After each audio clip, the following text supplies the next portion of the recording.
Fala pessoal, Mairo por aqui. Vamos para a quarta parte do estudo do texto Steve Jobs 2005 Stanford Commencement Address. Sem grandes delongas, já vamos aqui para o linha a linha.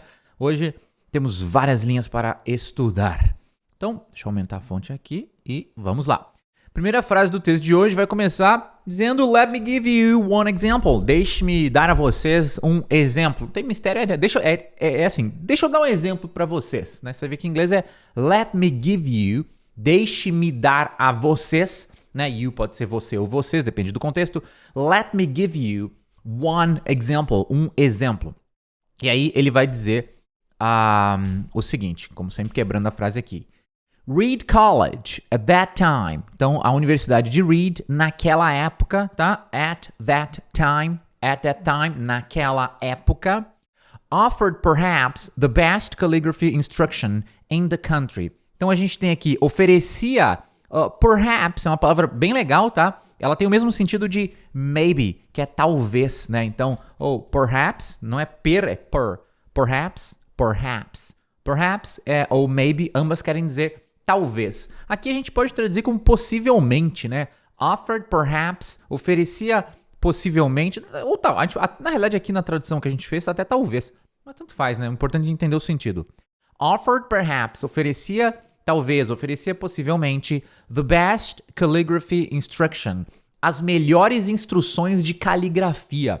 Mais uma vez aqui a gente vê o caso que a palavra em inglês, instruction, ela está no singular.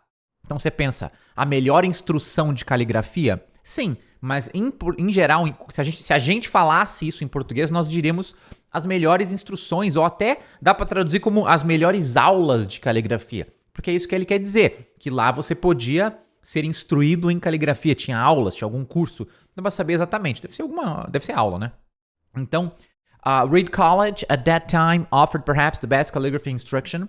A Universidade de Reed, naquela época, oferecia possivelmente, ou talvez, as melhores instruções, as melhores aulas de caligrafia in the country, no país. Lembrando que a palavra country, que é país, né? Você não pronuncia country. Muita gente pronuncia country. E a pronúncia é country, assim, ó. É um né? Country, tá? Country, não é country, é country. Então, as melhores instruções de caligrafia no país. Throughout the campus. The campus é o campus universitário, né? Onde lá fica a universidade. Agora, throughout, essa palavra aqui é muito legal, tá? Ela quer dizer por todo, ao longo de todo. Eu acho que a melhor tradução é por todo. Eu coloquei aqui, ó, em todo, por todo. Depois você dá uma lida aqui nas notas gramaticais, na hora que você for fazer o seu linha a linha. Mas é uma palavra fácil de pronunciar, tem o TH, né? E aí é throughout. É como se fosse assim, o TH, throughout. E aí depois tem tipo uma palavra out. Throughout. Claro que se fosse escrever o som seria out. Throughout. Não parece uma palavra complicada, né? Porque você vê, ó, ela é difícil de escrever. O spelling, a ortografia dela não é. Até eu, quando eu vou escrever assim, eu confesso pra vocês que eu nem sei o motivo que, vamos lá. O motivo, eu quero explicar pra vocês uma coisa bem interessante. Throughout, eu escrevi certo aqui. Eu escrevo certo porque eu tô acostumado a digitar ela. Então, meio que os meus dedos aqui já sabem, ó, meio que digita no automático, ó, tá vendo? Throughout. Mas, acho que se eu for escrever a lápis, eu vou ainda pensar um pouquinho. Pera aí, é TH throughout, tá? Então, demora um pouquinho pra você pegar o jeito de escrever ela. Depois vira meio automático. E claro, você não precisa se preocupar com escrita agora. Mas quando você vê essa palavra enorme aqui terminada em out, é throughout, por todo, ao longo de todo. Throughout the campus, em todo o campus, por todo o campus. Every poster, every label, on every drawer. Então, ó, todo o poster é um poster, um cartaz, né? Every poster. Label seria etiqueta. Então seria todo o cartaz, toda a etiqueta, né? Every label on every drawer. Toda a etiqueta em toda a gaveta, tá? Bem legal as palavras aqui, né? Label, etiqueta, drawer. Cuidado que não é drawer, é drawer, tá? A palavra gaveta, aqui que ele tá falando, a pronúncia é drawer. É literalmente drawer, tá? Então, ó, throughout the campus, aqui é poster, tem o. Então, throughout the campus, every poster, every label on every drawer. Por todo o campus, todos os cartazes ou posters, todas as etiquetas em todas as gavetas, was beautifully hand calligraphed. Era lindamente escrita com caligrafia manual. Isso aqui é muito legal, porque was era beautifully de maneira bonita, vem de beautiful, né, que é bonito. Beautifully seria de forma muito bonita, de forma muito linda, que a gente colocou lindamente. Não é uma palavra muito comum, não lindamente, mas dá pra você entender. E aí, hand calligraphed. É legal aqui que ele pegou a palavra calligraphy, que é essa palavra aqui, né, que é caligrafia, ó. Sabe que em inglês, tudo eles gostam, tudo pode ser verbo, tudo pode ser substantivo, as palavras são bem maleáveis. Então ele pegou a palavra calligraphy e transformou no verbo calligraphy, que seria escrever caligrafia, seria caligrafar, digamos assim, né? Então ele falou o verbo, ali ele botou no passado, calligraphed, que escreveu com caligrafia. E ele colocou hand calligraphed. Hand quer dizer mão. Ou seja, o que quer dizer hand calligraphed? Quer dizer que foi feito com caligrafia na mão, manual. Por isso que eu traduzi, ó. A tradução pé da letra seria caligrafada manualmente, embora essa palavra caligrafada não deve nem existir, a gente meio que inventou aqui. Mas uma tradução mais alinhada, assim, com o modo que nós falaríamos em português, seria escrita com caligrafia manual, hand calligraphed, tá? E aí ele vai dizer, because I had dropped out. Porque eu tinha abandonado, nenhum mistério aqui, a gente aprendeu tudo isso aqui. Because I had dropped out, porque eu tinha abandonado. And didn't have to take the normal classes. Ó, didn't have to take the normal classes. Não tinha que fazer as aulas normais. Aqui é bem legal que a gente tem o take classes, né, que é fazer aulas. Take classes, então take the normal classes é fazer as aulas normais. Didn't have to, não tinha que. Novamente, sempre foco na estrutura. Ah, mas por que que não? Só aprende. Didn't have to. Não tinha que. Aí qualquer verbo depois que é não tinha que estudar. Didn't have to study. I didn't have to study. Eu não tinha que estudar. Eu não tinha que ir. I didn't have to go. Eu não tinha que fazer aulas. I didn't have to take classes, né? Só que aqui é I didn't have to take the normal classes. Because I had dropped out. Porque eu tinha abandonado a universidade, que está implícito, né? And didn't have to take the normal classes. E não tinha que fazer as aulas normais, as aulas regulares, né? Vamos ajustar aqui.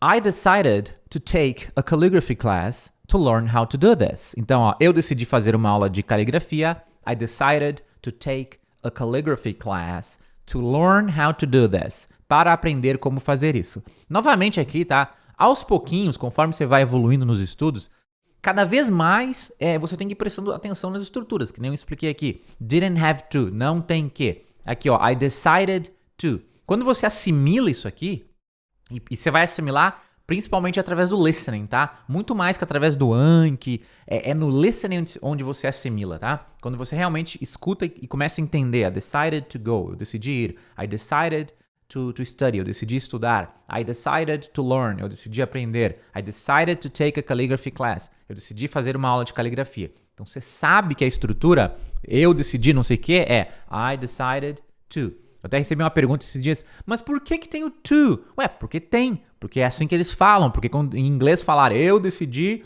fazer algo é I decided to fazer algo. E no português não tem. É eu decidi e já vem o verbo depois, tá? Línguas diferentes funcionam de maneiras diferentes. Você quer entender a lógica por trás, é igual aquela coisa. É igual você querer entender de mecânica para dirigir o carro, né? Não vai ajudar muito. Pode até ser legal, mas não é o que você precisa para dirigir o carro. E aí, continuando. Ele vai dizer, I learned about serif and sans serif typefaces. Eu aprendi sobre, I learned about. E aqui, ó, isso aqui é uma coisa mais técnica que tem a ver com caligrafia. Eu não entendo muito desses termos aqui também, mas basicamente typefaces são famílias tipográficas, tá? Quem entende aí desse assunto talvez saiba exatamente o que é uma família tipográfica. Deve ser um tipo de letra, né? Eu acredito. Chama typefaces. E aí são dois nomes de typefaces. Um chama serif, outro chama sans serif. Eu acredito que a maioria de vocês não entende muito bem desse assunto, igual eu também não entendo, né? Ele tá falando lá que ele aprendeu caligrafia, e na caligrafia tem as famílias tipográficas, e tem serif, e tem sans serif, e assim por diante. Então, isso aqui é aquela coisa que você entende, mas você não entende, né? Você entende o que ele tá falando, mas você não sabe exatamente o que é aquilo. I learned about serif and sans serif typefaces. Vamos pular aqui. About varying the amount of space. Ó, sobre variar a quantidade de espaço. Não tem nenhum mistério aqui. Varying the amount of space, né? Variar a quantidade de espaço. Então, sobre variar a quantidade de espaço. About varying the amount of space between different letter combinations. Entre diferentes combinações de letras. Então, aqui, mistério zero, né? Nessa frase. Agora, essa aqui é legal, ó. Então, ele falou, ó, só recapitulando. I learned about serif and sans serif typefaces. Eu aprendi sobre as famílias tipográficas serif e sans serif. About varying the amount of space between different letter combinations. Sobre variar o espaço, a quantidade de espaço entre diferentes combinações de letras. About what makes great typography great. Sobre o que... Essa aqui é legal porque é o seguinte. Ao pé da letra. Sobre o que faz, about what makes great typography. Esse great aqui quer dizer ótimo. Uma ótima tipografia ótima. Então, olha a frase ao pé da letra. Vamos pegar assim, ó. Sobre o que faz, about what makes, ótima tipografia ótima. Ou seja, ele está falando assim, eu aprendi sobre o que faz uma ótima tipografia ser ótima. Né? About what makes great typography great. Não tem nem não precisa do ser ali, é what makes great typography great. Tá, what makes... Você pode mudar isso aqui, né?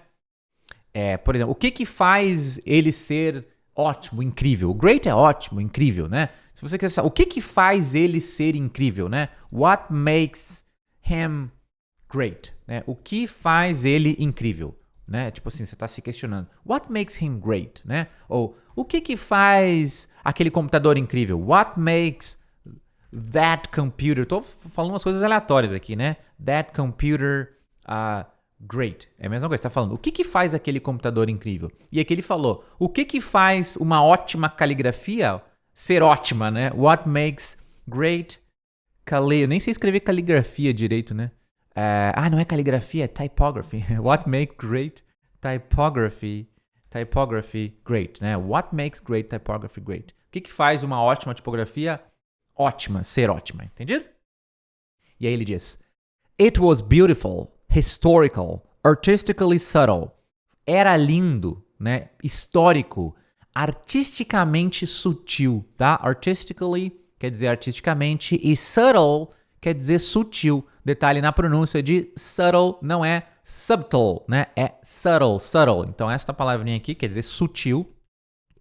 Pronúncia é um s e um tol. Subtle, subtle, subtle, subtle, tá? Aquele B lá não pronuncia, não é subtle, é subtle, subtle. Essa aqui entra naquela linha de palavras como listen, que não... na realidade não, subtle. Essa aqui não. Qual que tem? Deixa eu ver se tem uma parecida. É parecido com little, né? Little. Só que é subtle, subtle. Esse B não sai. Eu tava pensando se tinha uma outra palavra que tem um B que não é pronunciado, mas agora eu não lembro. Eu lembrei de little, que é parecido, né? Little, subtle, tá? Mas assim, independente de não ter lembrado uma palavra com a mesma estrutura, com B mudo no meio, tá? Lembre-se, sutil, subtle, não é subtle, ok?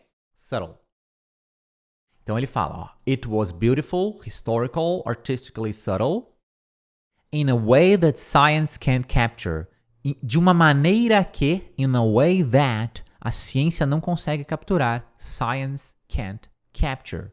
And I found it fascinating. E eu achei aquilo incrível, fascinante, né? Olha que legal a estrutura. And I found it, eu achei aquilo fascinating, fascinante. Novamente, só reforçando aqui, tá? No inglês, existe a palavra find, que é encontrar alguma coisa, ou achar alguma coisa, achou alguma coisa que estava perdida, por exemplo.